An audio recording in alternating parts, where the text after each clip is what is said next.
네, 안녕하세요. 박중사입니다. 2023년 9월 1일 금요일 장 마감 방송하도록 하겠습니다. 자, 현재 시간은 9월 2일 토요일 오후 5시 7분을 지나고 있습니다.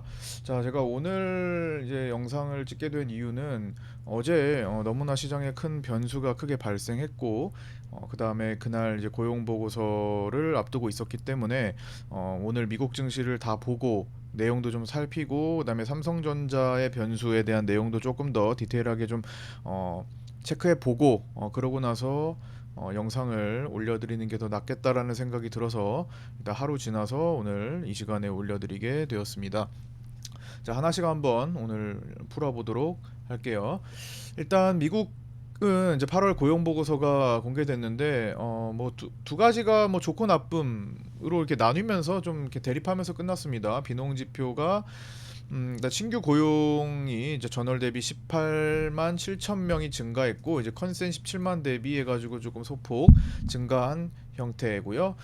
실업률이 3.8%로 컨센 3.5% 대비 다소 높게 나왔습니다. 이 부분이 이제 크게 작용을 했는데 비농업 신규 고용이 예상보다 더 증가했지만 실업률에 주목하면서 당분간 금리 인상은 어려울 전망이 되었습니다. 그래서 페드워치에서 바로 즉각 이제 9월 금리 동결 확률이 94%까지 급등을 했고요. 11월 연속적으로 이제 금리 동결할 확률도 뭐 당초 50%에서 65%까지 이제 올랐습니다.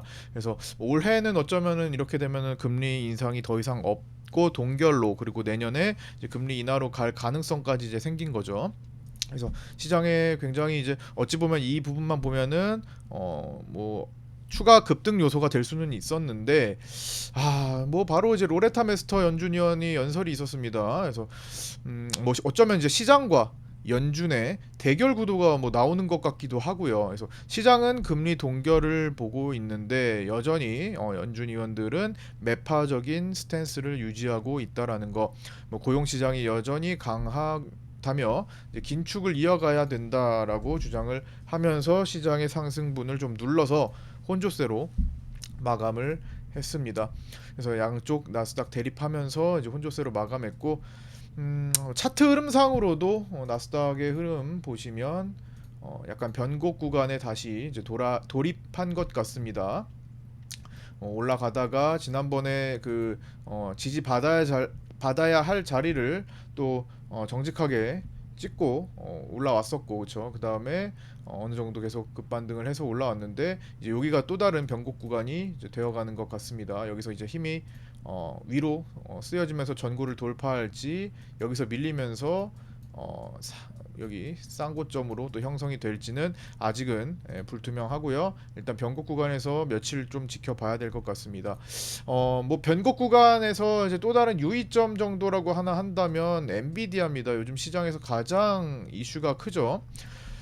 엔비디아가 뭐 지금까지 엄청나게 뭐 올라왔는데 엔비디아가 이쯤 와가지고 6월부터 해가지고 지금까지 단계적으로 계속 이사진들의 매도세, 임원진들의 매도세가 나오고 있습니다. 일단 8월 28, 29일 최근에는 마크 스티븐스 이사가 이틀 동안 5만 주 이상을 매도했고요. 엔비디아의 2인자라고 하죠. 가장 이제 많은 지분을 두 번째로 많은 지분을 가졌고 그다음에 콜렛 크리스 재무이사도 최고 재무이사도 28일에 5천 주 정도를 매도해서 현금 확보를 했다고 하는 소식. 여기 부근에 와가지고 단계적으로 계속 임원진들이 매도를 하는 것은 어떤 시그널이 될 수도 있을 것 같습니다. 그래서 주의해야 될 점이지 않나.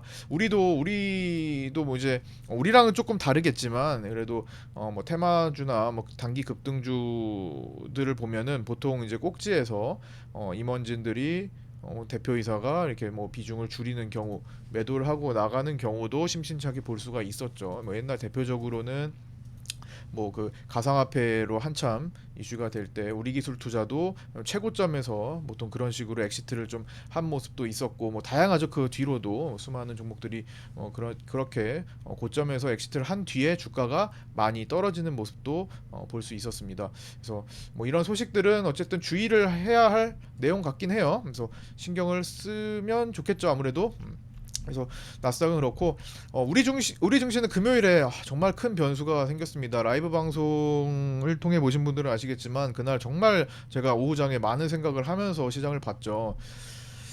일단 삼성전자가 동학개미 운동 시절 21년 1월 8일 7%대 상승 이후로 최대로 급등했습니다. 이제 6.13%로 끝났는데 저도 오늘 이날 아침에 삼성전자가 크게 오르는 걸 보고 시장 단기 급등 지난번에 8월 11일에 보였던 것처럼 일단 아침에 외국인들의 신규 매수세에 의해서 급등을 하고 기존의 매도세가 누를 수도 있겠구나 정도로 살펴보면서 삼성전자가 뭐 많이 가야 3% 정도 3%대 정도에서 멈출 거라고 예상을 했어요. 예상이 빗나갔죠. 뭐 6%까지 어떻게 뭐 오랜만이잖아요. 일단은 21년 1월 이후에 한 번도 본 적이 없는 수준이었으니까. 그래서 제 예상 범위보다 한참 올라가서 삼성전자에 대한 변수가 이제 생겼다고 판단을 하고 시장을 다시 풀어가야만 했습니다. 그래서 기존에 말씀드렸던 내용에서 이제 대폭 바꿔서 좀 생각을 많이 해봐야 될 것 같아요. 그러니까 시장이 바뀌면 시장은 항상 변수가 나올 수가 있어요. 그래서 시장의 움직임이 바뀌면 재해석을 하는 게 맞죠. 그래서 그렇게 좀 풀어가야 되고 거기에 대한 내용을 지금부터 조금 이제 적어봤는데 이제 그거를 풀어보도록 하겠습니다. 일단 8월 11일처럼 되지 않은 것은 오늘 금요일에 기존 매도세가 신규 선물 매수에 대항하지 않았습니다. 선물 매도세가요. 선물 매도세가 선물을 방어하지 않은 움직임이 포착이 됐습니다. 일단 미결제 약정 추이를 봐도 그렇고 그러면서 왜 얘네들 지금 뭐 하고 있지? 초반에 장 초반에 이런 의문을 좀 들게 했어요. 뭐 이러다가 다시 한번 매도가 힘을 쓰면 또 꼭 꺾이겠구나 뭐 이렇게 봤었는데 그들이 힘을 전혀 쓰지 않고 웬걸 삼성전자로 완전히 타겟을 바꿔가지고 이제 끌고 올라온 그런 현상이 이제 오후장 끝까지 이제 발생을 한 거죠. 가만 보니까 어쨌든 금요일에 이제 다른 종목들을 대거 매도하면서 뭐 LG 에너지 솔루션이나 뭐 기타 에코프로, 포스코 그룹들, 뭐 SK하이닉스도 뭐 포함해가지고 정말 많은 코스피 종목들, 200 종목들, 주식 선물을 보유한 종목들이 대거 파란불을 켰습니다. 그래서 그런 종목들을 팔고 삼성전자에 이제 집중을 했죠, 외국인들이. 그래서 결국에는 이제 800만 주 정도 집중 매수를 하며 이제 중요 저항대를 이제 한 번에 돌파했는데 그러면서 이제 개인들이 한 1000만 주 정도 팔았죠. 순식간에 올라가면서. 그러고 선물은 이제 4,800억 정도로 매수로 마감했습니다. 요 4,800억 속에는 제가 볼 때는 기존의 매도세 환매수가 크게 나오지는 않은 상태예요. 평소보다는 조금 더 많이 섞여 있는 것으로 보입니다만 이게 대부분이 환매수로 보이지는 않습니다. 그냥 아침부터 이제 베이시스가 역조 현상이었고 백어데이션 상태에서 또 저평가로 본 외국인들이 일부 들어오면서 삼성전자의 호재가 생기면서 이참에 삼성전자를 확 끌어당긴 거죠. 자, 그렇다면 이제 왜 이런 현상이 발생했을까 한번 이제 따져보려고 하는데 표면적으로는 IFE 2023이 시작되면서 일단 관련 반도체 기업에 대한 집중 관심도가 있을 때가 됐었죠. 이제 그래서 반도체 지수가 삼성전자를 비롯하여 다른 종목들도 괜찮은 모습을 많이 보였죠. 하나마이크론 등 해가지고 자, 그 다음에 이제 엔비디아의 4세대 고대역폭 메모리 HBM3를 공급한다라는 소식, 그 다음에 현존 최대 용량인 32GB DDR5 D램을 개발했다는 소식 등 갑자기 삼성전자에 강력한 호재들이 몰립니다. 그러면서 뉴스도 하루 종일 삼성전자 뉴스로만 거의 도배가 됐어요. 네. 그래서 삼성전자가 사실 이런 호재는 맞죠. 강한 호재는 맞습니다. 근데 이런 개별 호재에 크게 움직이기보다는 지수와 같은 역할을 하면서 지수 자체가 크게 오를 수 있는 환경에 놓였을 때 부각을 받는다라는 것은 이제 주식을 오래 하신 분들은 이제 다 알고 있죠. 그래서 삼성전자는 개별 호재로 반응하기보단 물론 약간 영향은 있겠지만 대체적으로 지수의 움직임을 추종한다. 지수의 움직임 역할을 한다. 뭐 이렇게 볼 수밖에 없습니다. 근데 이제 이면적으로는 그러면 뭐 왜 이런 움직임들이 발생했는지 따져봐야 되겠는데 진짜 많은 생각이 들더라고요. 뭐 어쨌든 외국인들이 의도적으로 산 거잖아요. 그다음에 뭐 프로그램이 개입을 한 것도 결국에는 프로그램 사람이 만져야 되는 것도 있고 메커니즘을 등록을 해야 되니까 어쨌든 그 외국인들은 무슨 생각을 하고 이렇게까지 하루에 보기 드문 장대 양봉 지난 모든 음봉을 거의 다 한 번에 메워버리는 이 장대 양봉을 보여준 걸까 생각을 해봤는데 결국에는 외국인들도 실수할 수 있다 정도도 이제 생각이 들더라고요. 외국인들이 실수에 대한 수습이라고 볼 수도 있다는 생각. 무슨 실수냐? 지난번에 제가 계속 의아했던 거. 여기서 왜 그들은 왜 5조 원이나 매도 카드를 쥐고 여기서 실현을 하지 않았을까? 이제 그 당시에는 내려가던 때에는 이제 숏을 보면서 내려가던 때에는 여기가 끝이 아니니까 외국인들이 여기서 청산을 안 했다. 이렇게 봤습니다. 그런데 지금은 갑자기 삼성전자를 대량으로 끌어당기면서 시장 지수를 끌어올릴 것도 준비하네. 그러면 여기서 매도 안 한 것은 어쩌면 외국인들도 놓친 거라고 볼 수도 있겠네요. 그냥 외국인들의 생각은 여기서 머뭇거리다가 다시 내리려고 했었는데 상황이 바뀌니까 대처를 한 거라고 볼 수도 있습니다. 9월물에 역대급 무리하게 대량 매도를 집어넣었어요.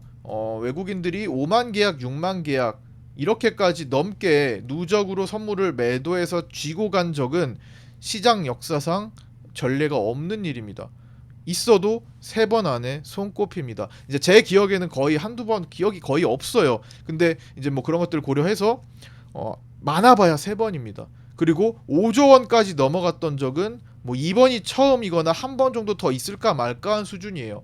그러니까 결국 역대급 무리하게 대량 매도를 집어넣은 상황이었는데 그래서 계속 주의했던 거죠. 외국인들의 매도세 신경 써야 된다. 여기서 내려올 때 외국인들 매도 이렇게 많이 넣은 적 없다 하면서 봤던 거잖아요. 그래서 그때 숏을 공략을 했던 거고 주로 메인 베팅을.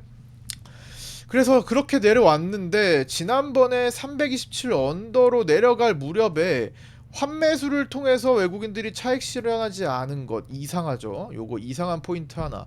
그 다음에 나스닥이 그 뒤에 갑자기 급반등해서 올라왔어요. 외국인들의 생각과 달라졌을 수도 있다라는 겁니다. 나스닥이 급반등해서 올라왔고 중국도 각종 부양책을 연달아 내밀면서 외국인 매도세에 대항하고 있고 쉽게 잘 안 내려가죠. 최근 금리 동결론이 더 강해지면서 미국에서 통화정책도 시장 친화적으로 흘러갈 분위기가 생겨버렸고, 즉 글로벌 시장의 개선된 분위기 속에 이미 실행해 놓은 5조 원의 대량 누적 매도액을 처리해야 될 상황에 놓여버린 거죠. 야, 이거 5조 원을 어떻게 처리하지? 한 번에 처리하자면은 선물이 엄청나게 급등을 하고, 그렇죠? 거기에 따른 손해가 막심할 텐데 현재도 400억 정도 외국인들이 선물에서 손실을 보고 있습니다. 이제 그거를 끌어올리면서 본격적으로 5조를 다 채운다. 4, 5조를 다 채워버리면 여기까지 올려야 될 거예요. 자, 그러면서 발생할 수 있는 손실이 엄청납니다. 여기서 스위칭 해봐야 진짜 크게 급등을 해야 되는데 주변 환경이 갖춰지지 않으면 그것마저도 쉽지 않기 때문에 빨리 수습을 해야 되는 상황에 놓여버렸죠. 자, 그래서 금요일 삼성전자 변수가 있기 전까지는 9월물을 롤오버하면서 12월 만기로 시간을 끌면 되는 상황이었어요. 여기서 청산 안 했어도 여기서 롤오버 하면 시간 끌고 12월무로 넘어가서 밑으로 하락시키면 결국에는 선물 매도 큰 수익으로 마감할 수 있습니다. 제가 제시했던 목표가 외국인들 1000억에서 2000억까지의 수익 구간까지 도달하는 것, 그게 312, 322 정도 보인다 말씀을 드렸죠. 지난번에 327까지 갔었을 때 그 정도 수치를 말씀드렸었고, 그런데 외국인들은 바로 끌고 내려가지 못할 상황이 될 것 같자 롤오버를 결정한 것 같다고요. 물론 지금 또한 이제 남은 거래일 9월 만기까지 9월 14일까지 9거래일 남았는데 9거래일 동안 이렇게 그냥 흘러가다가 마지막에 다 롤오버 해버릴 수도 있습니다. 외국인들이 매도 청산 없이 만기 날에 다 롤오버 해버릴 수도 있어요. 아직은. 그러면 그 사이에 삼성전자를 정말 활용하겠죠. 9거래일 내에 활용을 다 끝내버리겠죠. 그것도 생각을 해야 되는데, 자, 다시 상황이 그렇게 해서 불리해지자 원래 롤오버를 해서 시간을 끌고 가려고 했는데 시장이 나스닥도 오르고 중국도 이제는 안 내려갈 것 같아. 잘 쉽게 내려가지는 않을 것 같아 상황이. 그래서 여기서 수능을 해서 좀 끌어 올려야 될 것 같아. 그러니까 마침 삼성전자 호재를 이용해서 종합적인 스위칭을 시도한 것일 수도 있지 않겠나, 이렇게 보는 겁니다. 금요일 막판에요. 삼성전자를 포함하지 않은 9월물 선물의 방향성은 당연하게도 큰 하방입니다. 이렇게. 그래서 이런 상태, 주식을 포함하지 않는다면, 그래서 종가 기준 기실현 손실부를 포함하여 현재 400억대의 손실 상태인데, 이거를 극복하고자 삼성전자를 크게 집어 넣었기 때문에 이 삼성전자 신규로 넣은 삼성전자의 매수분과 동시에 들어간 주식 선물 있죠. 주식 선물도 100만 주 이상 거래가 나왔어요. 150만 주 거래가 나왔습니다. 거의 9월물이. 그래서 주식 선물까지 포함을 하면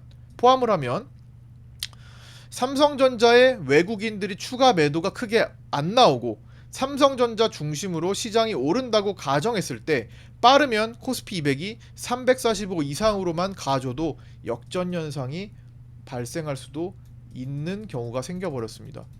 여기까지 삼성전자 주도 하에 올렸을 때는 기존의 4조 원 이상의 매도를 어쩌면 극복할 수도 있는 환경에 처해졌다라는 거예요. 즉 선물만 따지면 이렇게 이런 식으로 하락했을 때 수익을 보는 구조가 된다면 주식과 삼성전자를 포함한 주식과 삼성전자 주식 선물을 포함했을 때는 뒤바뀔 수 있다라는 겁니다.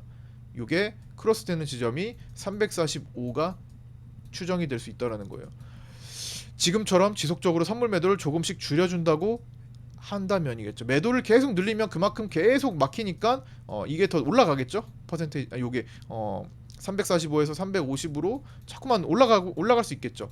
네, 지금 최근에 보면은 선물 매도세가 멈추고 야금야금 하루하루 선물을 외국인들이 계속 매수해 주는 것을 확인할 수 있습니다. 얼마 전까지만은요, 몇 달 전까지, 한두 달 전까지만 해도 외국인들이 정말 크게 놀았어요. 하루에 1조 원, 2조 원 쉽게 봤습니다. 그런데 최근에는 그렇지 않았죠. 야금야금 선물을 사 모았고 그게 메인 세력이 아니라 신규 매수세에 가까웠다라고 그때도 말씀드렸고요.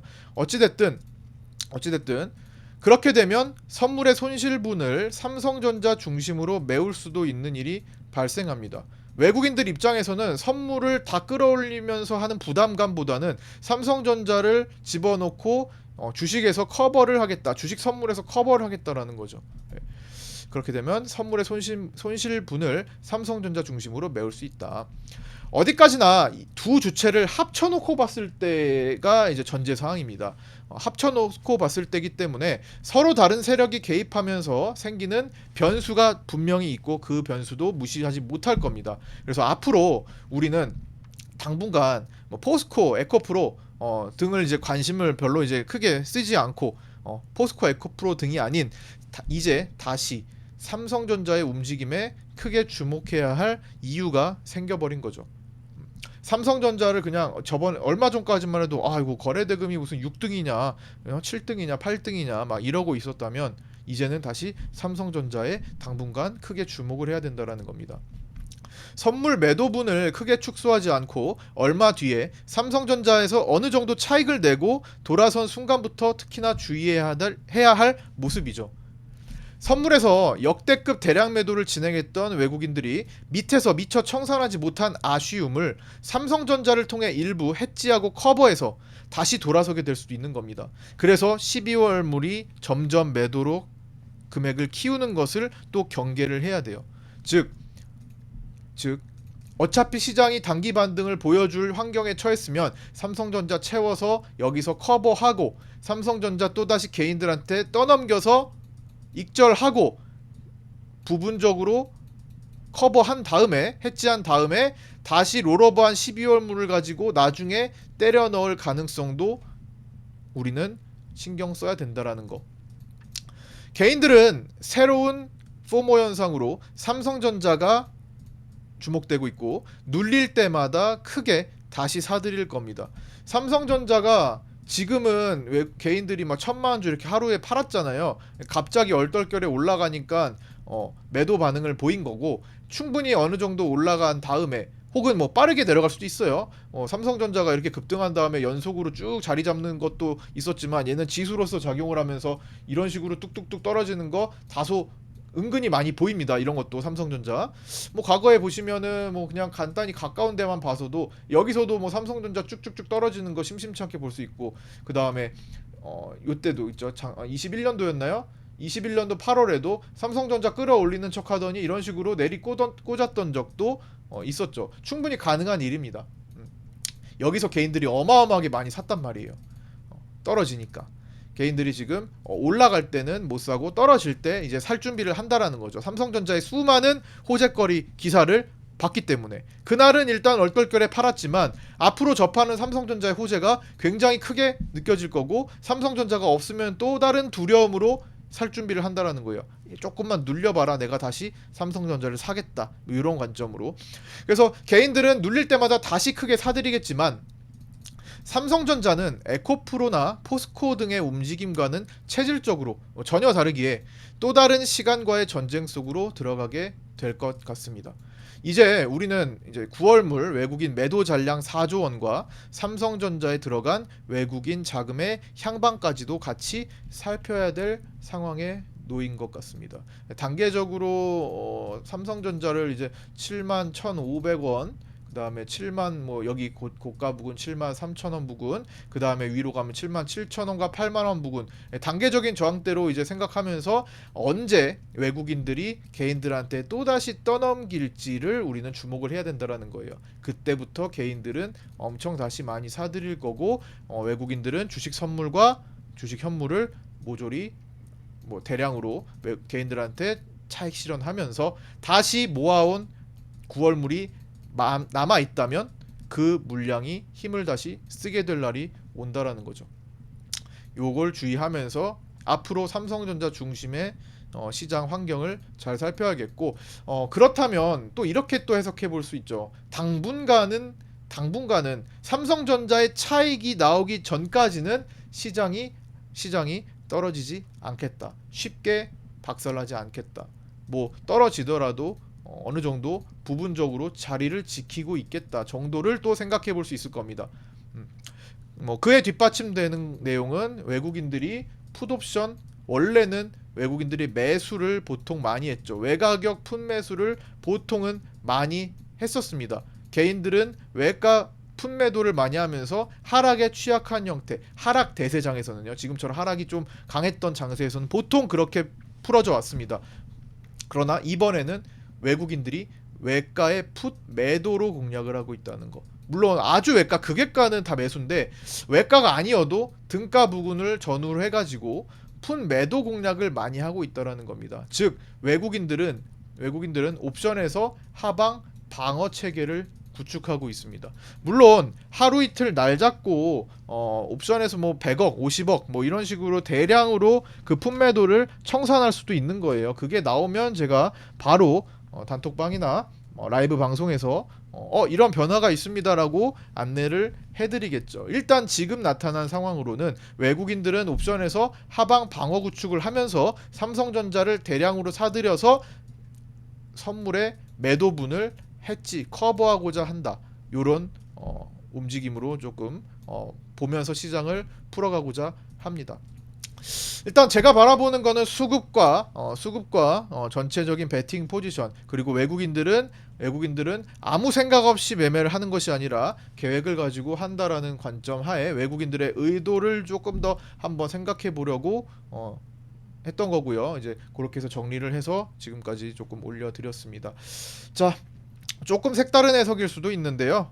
뭐 이거는 각자 보기 나름이니까 어떤 거를 중요하게 생각하고 뭐 어떤 걸 중점으로 보는지, 또 어떤 시각으로 보는지, 나타난 수치, 지표, 팩트를 가공하는 것은 다 사람마다 다를 수 있다라는 점 염두에 두면서 좀 보셨으면 좋겠습니다. 네, 구독자 정보 공유방에 들어오셔서 함께 하실 분 유튜브 댓글 오픈톡에 있는 주소로 문의 주시면 안내해 드릴 거고요. 자, 주말 잘 보내시고요. 월요일 아침 8시 20분에 유튜브 라이브에서 뵙도록 하겠습니다. 감사합니다. 고생하셨습니다.